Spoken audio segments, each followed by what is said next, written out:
민수기 25장 14절에서 26장 4절까지의 말씀입니다.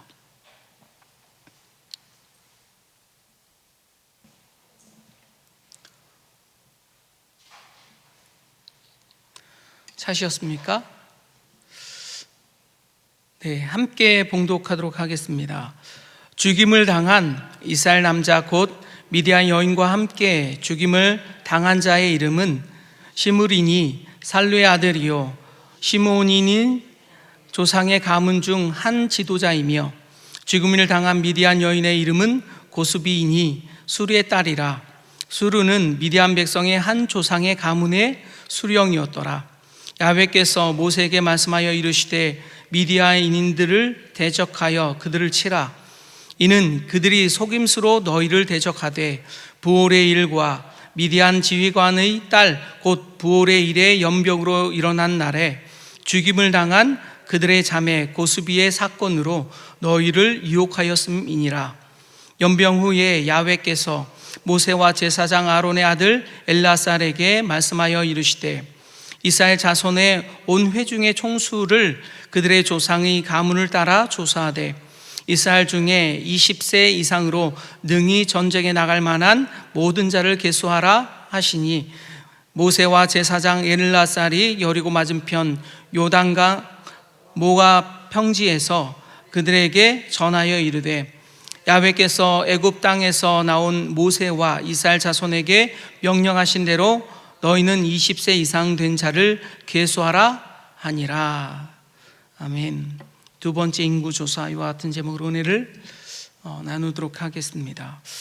먼저 26장에 들어가기 전에요, 25장에 잠깐 우리가 짚고 살펴야 될 것이 있어서 25장을 같이 봉독을 했습니다. 이스라엘 백성들을 넘어지게 하기 위해서 시므온 지파였던 시므이가 유혹을 당합니다. 이 시므이를 넘어지게 한 여인이 오늘 성경에 기록되고 있습니다. 그 여인의 이름이 고스비인데, 이 고스비의 아비의 이름도 같이 성경에 기록되고 있습니다. 미디안 수령이었던 이 수르의 딸 고스비가 시므이를 유혹했다라고 자세하게 기록되어 있습니다. 왜 성경은 이것을 기록했을까요? 무엇 때문일까요? 이스라엘 백성들이 음란의 죄에 빠진 이유가 누군가에 의해서 뒤에서 조종하는 간교한 세력들이 있었음을 성경은 지적하기 위해서 그들의 이름을 기록하고 있습니다. 고스비란 뜻은요, 간교한 자라는 뜻을 가지고 있습니다. 성경은 이 일이 그냥 우연하게 남자의 음욕 때문에 벌어진 일로 보지 않고 의도적으로 무엇인가 유혹해서 넘어지게 한 사건임을 우리 가운데 주지시키기 위해서 일부러 기록해 놓았다라는 것입니다. 이것은 계획된 사건이었다고 성경은 이야기하고 있습니다. 이 사건은 모압과 미디안이 연합하여 이스라엘을 무너뜨리기 위해서 작전을 짰고, 그 작전을 성경은 지적을 하고 있습니다. 그래서 의도적으로 성경은 이 사건의 대상자의 이름을 언급하고 있습니다. 이스라엘의 유력자의 가문과 미디안의 유력자의 가문이 부적절한 관계를 통하여 자연스럽게 이스라엘의 하나님과의 관계를 깨뜨리는 것을, 그 도덕성 곧 하나님과 이스라엘과의 구별됨 곧 그 거룩을 깨뜨리기 위해서 일부러 접근한 이들의 관계를 성경은 지적하고 있다라는 사실입니다. 그것을 뒷받침할 만한 근거가 17절과 18절에서 나옵니다. 미디안인들을 대적하여 그들을 치라. 이는 그들이 속임수로 너희를 대적하되 부올의 일과 미디안 지휘관의 딸 곧 부올의 일로 연병이 일어난 날에 죽임을 당한 그들의 자매 고스비의 사건으로 너희를 유혹하였음이니라. 성경은요, 분명히 여기에 관계가 있었고 유혹하기 위해서, 이스라엘 남자들을 유혹하기 위해서 일부러 작전을 짰다라고 우리 가운데 지적을 해주고 있습니다. 그래서 하나님께서는 그것을 아주 악한 일이라고 보셨고요, 그것을 통해서 하나님은 명령하셨습니다. 미디안인들을 대적하여 그들을 쳐라. 의도적으로 하나님과 이스라엘의 관계를 깨뜨리기 위해서, 하나님과 이스라엘 백성 간의 관계가 나타나는 거룩성, 구별됨을 파괴하기 위해서 모압과 미디안이 선택한 방법은 무엇이었느냐? 음란한 방법이었습니다. 그 행위가 하나님 보시기에 악하였다라는 것이죠. 이것을 내부적으로 스스로 무너지게 하는 사탄의 관계가 그 뒤에 있었다. 이것을 주도한 사람은 발람이었고요, 발락과 미디안의 협력으로 인해서 이스라엘은 그 거룩성이 무너지는 일이 벌어지게 됩니다. 발람은 하나님을 대면하면서 이스라엘을 지키는 이는 바로 하나님인 것을 발람이 깨달았다라는 것이죠. 그래서요, 하나님과 우리의 사이를 내기 위해서 사탄은 늘 우리의 약점을 늘 공격하기 시작합니다. 여러분의 약점을 여러분 스스로 너무나 잘 알고 계시죠? 우리가 삶을 살아가면서 우리가 넘어지는 것에 자꾸 넘어지지 않습니까? 사탄은요, 요한계시록에 나올 그 마지막 최후의 전쟁이 있을 때까지 절대로 사탄은 하나님을 직접적으로 공격하지 못합니다. 감히 사탄이 하나님을 공격할 수가 없습니다. 그렇다면 방법은 하나님을 따르는 백성을 공격하는 방법을 사탄은 선택한다라는 사실입니다. 그래서 이스라엘을 지키시는 이는 바로 하나님인 것을 깨달았고, 그 발람이 하나님을 공격하지 못하자 이스라엘이 스스로 무너지는 방법을 그는 발락에게 이야기해 줍니다.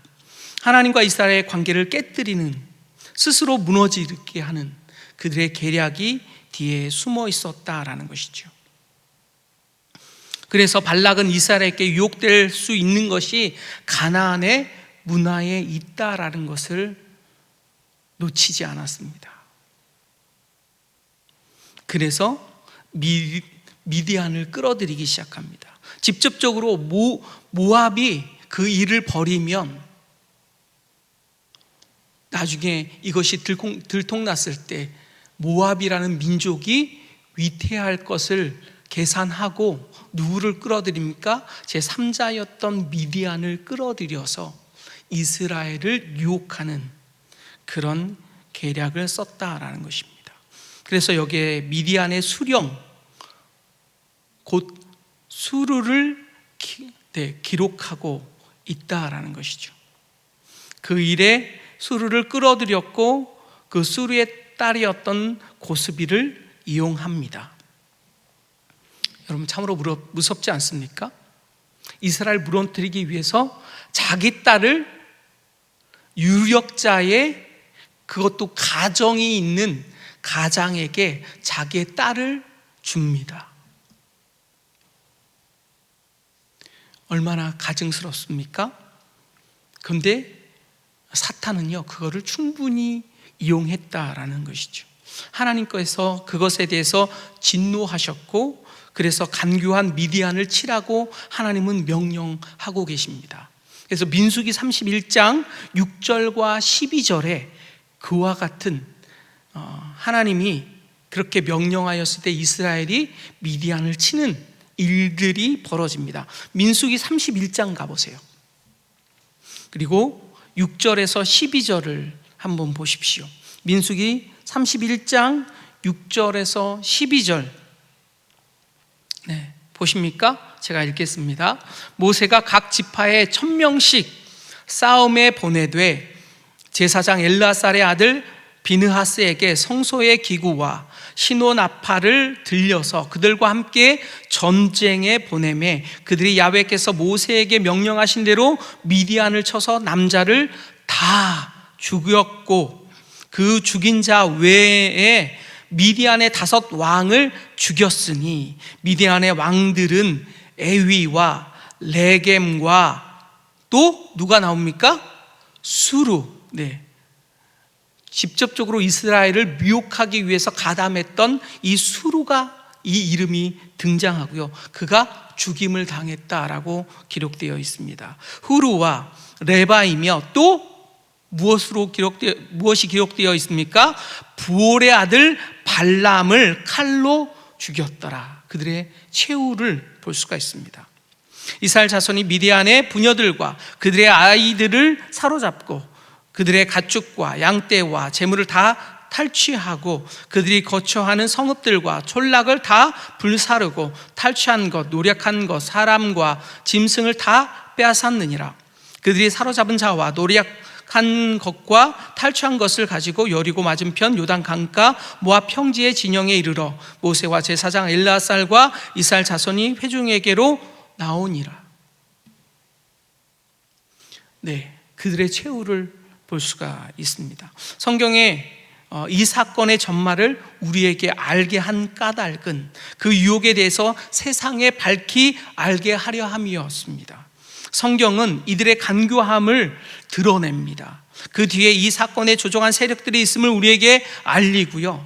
민수기 22장부터 24장까지 발람의 모습은 하나님의 뜻을 전달하는 선지자처럼 보였지만 25장에서부터 드러난 발람의 교활함을 성경은 우리 가운데 알려주고 있다는 사실입니다. 우리가 많은 일들이 벌어지지만 거기에는 우연인 것처럼 사탄의 간교와 또한 하나님을 싫어하는 자의 여러 가지의 간교들이 숨어 있음을 우리는 꼭 인지해야 하며 또한 생각해 보아야 합니다. 그리고 발람과 발락의 교활함에 이스라엘의 미흡함을 우리는 또 한 번 지적하고 넘어가지 않을 수 없습니다. 첫 번째는 무엇이었느냐? 이스라엘의 가나안 땅에 이르기 바로 직전이었던 시딤에 이르렀을 때 이스라엘은 그들의 경계를 모두 풀고요, 가나안의 문화 축제인 바알불 축제에 그들이 참여했다라는 사실입니다. 여러분, 왜 정탐꾼을 보냈습니까? 가나안을 경계하기 위해서 정탐꾼을 보냈음에도 불구하고 그의 아비의 세대에서 정탐꾼을 보내서 그들을 경계했음에도 불구하고 그들은요, 이 가나안 땅 바로 직전에 시딤에 이르렀을 때 드디어 우리가 고대하고 바라던 우리 아버지 때부터 들어가려고 했던 가나안에 드디어 이르렀구나. 그들을 보면서 마음의 경계를 모두 풀어놓고 그들이 축제에 참여하라는 초청에 그들은 응하고 맙니다. 마음의 경계를 풀고 가나안의 문화를 여과 없이 받아들였습니다. 그래서 그들은 큰 범죄에 빠지게 되었습니다. 세상의 풍조에 휩쓸리고 말았습니다. 늘 우리는요, 경계해야 합니다. 우리 가운데 무엇을 통하여 하나님이 나를 공격하는지 우리는 늘 생각해야 합니다. 우리 찬송가 359장에 천성을 향해 가는 성도들아 3절의 앞구절에 이렇게 기록되어 있습니다. 너 가는 길을 모두 가기 전에 내 손에 든 검을 꽂지 말아라. 저 마귀 흉계 모두 깨뜨리고 끝까지 잘 싸워 이겨라. 앞으로 전성을 향해 나가세. 전성문 반발하고 나가세. 모든 전사 너희를 영접하러 거기까지만 하죠. 우리는 천성에 이를 때까지 우리의 든 성령의 검을 꼭 우리의 칼검에 꽂지 말고 늘 경계하면서 살라라는 찬송의 메시지이죠. 두 번째는 이것입니다. 25장의 맨 마지막 끝에 가면 결론을 내릴 때 시몬 지파의 한 지도자를 소개하고 있는데요, 만천하에 그의 이름을 알리고 있습니다. 그가 누구였어요? 시몬 지파. 14절입니다. 죽임을 당한 이스라엘 남자 곧 미디안의 여인과 함께 죽임을 당한 자의 이름은 시므리니 살루의 아들이요 시몬인 조상의 가문 중 한 지도자이며, 이렇게 소개하고 있다라는 것입니다. 성경은요, 시므리만 이야기한 것이 아니라 그의 아비의 이름까지 같이 거명하고 있습니다. 고라가 반역했을 때 고라는 하나님께 심판을 받았음에도 불구하고 그의 자녀들은 심판을 받지 않았습니다. 연좌제로 묶이지 않았다라는 것입니다. 그래서 26장 11절에 이렇게 기록되어 있습니다. 고라의 아들들은 죽지 아니하였더라. 그런데 오늘 성경에는 시므리의 아비를 거명하고 있는 까닭은 그에게 연대 책임을 묻고 있다라는 사실입니다. 무엇이냐? 그 아비가 온전히 신앙교육을 했어야 한다라는 사실을 지적하기 위함입니다. 그것은 시므리의 아비였던 실루가 그의 신앙 교육에 실패하였음을 지적하면서 아비로서 교육하는 것은 책임을 회피할 수 없다라는 것을 우리 가운데 깨닫게 하고자 하고 있다라는 사실. 그래서 우리는요, 우리의 다음 세대에게 우리의 신앙을 꼭 잘 전해줘야 되는 책임이 있다라는 사실입니다. 세 번째는 이스라엘 모압 땅에 이르기 전에 아모리 족속과의 두 차례의 전투에서 이기면서 그들 스스로 교만한 마음을 갖게 되었다라는 사실을 잊지 않아야 합니다. 분명히 아까 말씀드렸던 것처럼 12명의 정탐꾼을 가나안에 보낸 까닭은 그들을 파악하고 경계하기 위함이었습니다. 그런데 지금 이스라엘 백성들은 아모리 족속의 강력한 두 국가를 격파하면서 또한 구름기둥과 불기둥으로 인도하셨던 하나님이 늘 우리와 함께 있음에 그것은 좋으나 스스로 자만함에 빠져서 스스로 그들이 무너지는 내부적인 문제에 봉착했다라는 사실을 우리는 간과해야 된다. 꼭 알아야 된다는 사실입니다. 그리고 그 다음에 인구 조사가 두 번째로 시행이 됩니다. 5절과 65절까지는요, 모세와 엘르아살이 계수한 모압 평지의 인구 조사의 결과를 기록해 놓고 있습니다. 두 번째 인구 조사의 특징적인 것은 무엇이었느냐? 모압 땅에서 시딤에서 그 유혹을 통과한 자들이 들어가는 땅이 곧 약속의 땅이었다는 사실입니다. 우리는 무엇을 생각해야 되느냐? 하나님의 약속의 땅에 들어가기까지 우리는 늘 끊임없이 사탄의 공격을 받을 거다라는 사실을 우리는 염두에 두고 있어야 합니다. 우리의 약점을 알고 있는 사탄은 늘 우리를 미혹하고 유혹하고 끊임없이 넘어뜨리게 하기 위해서 우리를 정죄하고 참소하고 거짓말로 우리를 유혹한다는 사실입니다. 하나님과의 관계를 깨뜨리는 것, 그것이 무엇입니까? 거룩성이죠.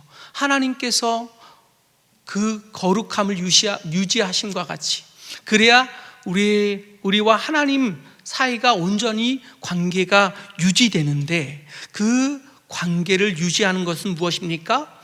하나님과의 관계, 곧 거룩함입니다. 하나님이 거룩하기 때문에 우리도 어떻게 해야 돼요? 거룩해야 된다는 사실입니다. 세상과 구별되어야 한다는 사실입니다. 그것을 위해서 사탄은 그것을 풀기 위해서, 그걸 깨뜨리기 위해서 늘 우리의 약점과 우리를 미혹하고 유혹합니다. 그런데 약속의 땅에 들어간 사람들은 그 시딤의 유혹을 넘어선 자들이었다라는 것입니다. 네. 그리고 5절과 11절에서 보면 르우벤 자손의 실패를 또 특징적인 것을 볼 수가 있는데요. 르우벤은 야곱의 장자였습니다. 첫째 아들이었습니다. 그런데 이 첫째 아들이 아버지의 침상을 더럽히는 죄를 범합니다. 야곱의 후처와 동거하는 일이 벌어지죠. 그래서 그의 장자의 권리를 상실하게 되는데, 그런데 르우벤의 자손들은요, 자기가 장자지파라는 자긍심을 늘 가지고 있었는데, 어느 날 야곱의 또 막내 아들 격이었던 요셉에게 그 모든 권위를 내어주고, 심지어는 나중에 출애굽할 때에는 레위 네 번째 아들에게 무엇인가 뺏기고, 또한 유다에게도 밀리게 되는 일들이 벌어지자 그들은 늘 불만을 가지고 있었습니다. 그래서 나중에 모세와 아론에게, 그 지도자들에게 반기를 드는 사건이 발생한다는 것이죠. 그것을 인구조사 때 성경은 기록해 놓고 있습니다. 그들이 가졌던 자긍심은 좋으나 하나님이 세우신 그 권위 앞에 그들은 반역하며, 고라와 다단과 아비람과 그들이 세력을 뭉쳐서 모세와 아론과 대적하는 사건을 성경에는 기록하고 있다는 사실입니다. 하나님께서 세우신 지도자를 무시하고 도전하는 행위, 하나님의 무서운 심판을 받게 됩니다. 그리고 12절부터 51절까지는요, 각 지파의 인구수의 변화에 대해서 기록하고 있는데,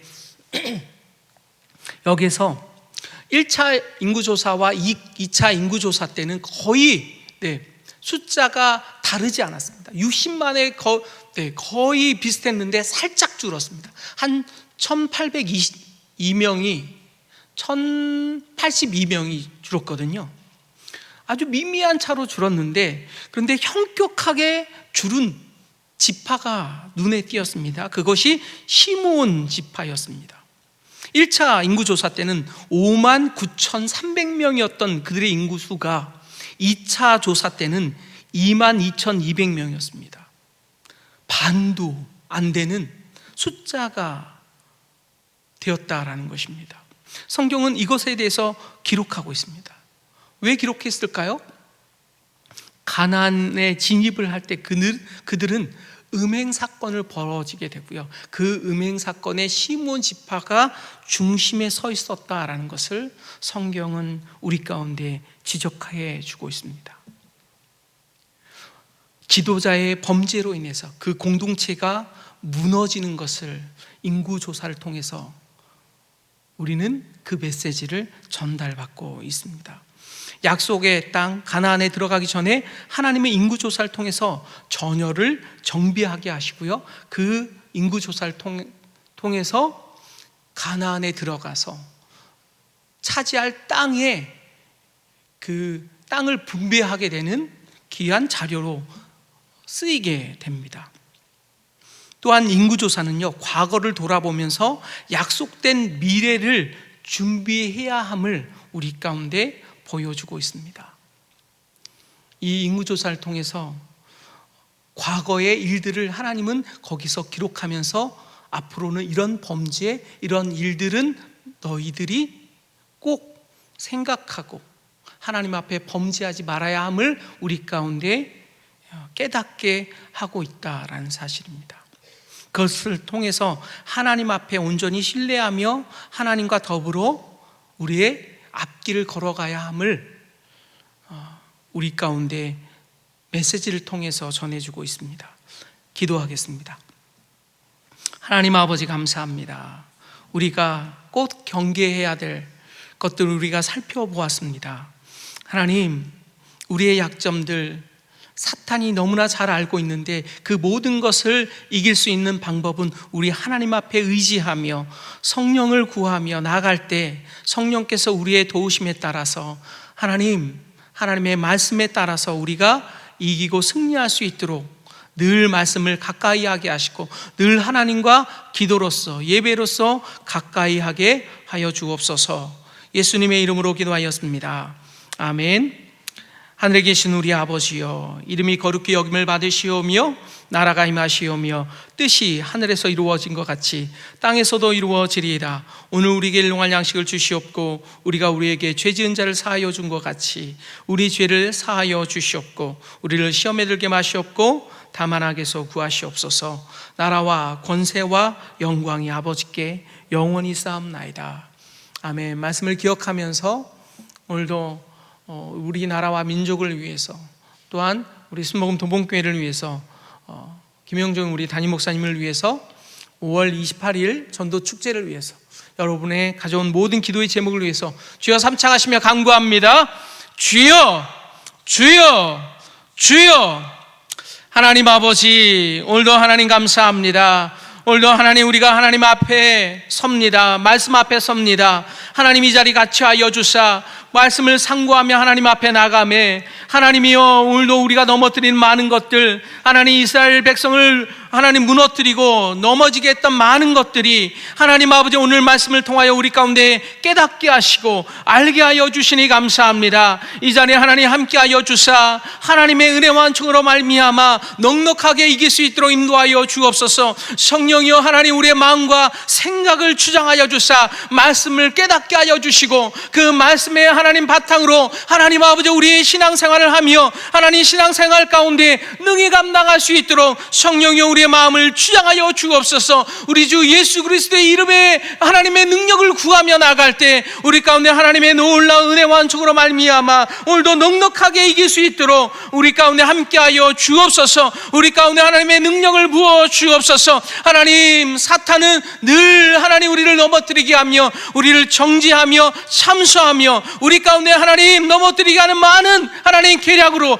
간계로 인하여 하나님 우리 가운데 하나님 악한 사단의 불화살을 능히 감당할 수 있는 성령의 능력을, 하나님의 성령의 검을, 하나님 구원의 하나님 아버지 놀라운 하나님의 투구를 우리 가운데 더하여 주사 하나님 우리와 하나님 함께하여 주시고 동행하여 주시기를 원합니다. 역사하여 주시기를 원합니다. 성령이여 하나님 함께하여 주옵소서. 하나님 오늘도 하나님 앞에 나와 구함에 간구함에 하나님의 음성을 듣기를 원합니다. 하나님의 능력을 하나님 덧입기를 원합니다. 주여, 우리 순복음 도봉교회 가운데 같이 하여 주사 오늘도 하나님의 말씀 앞에 서게 하여 주옵소서. 하나님의 말씀 앞에 하나님 아버지 우리의 마음과 생각을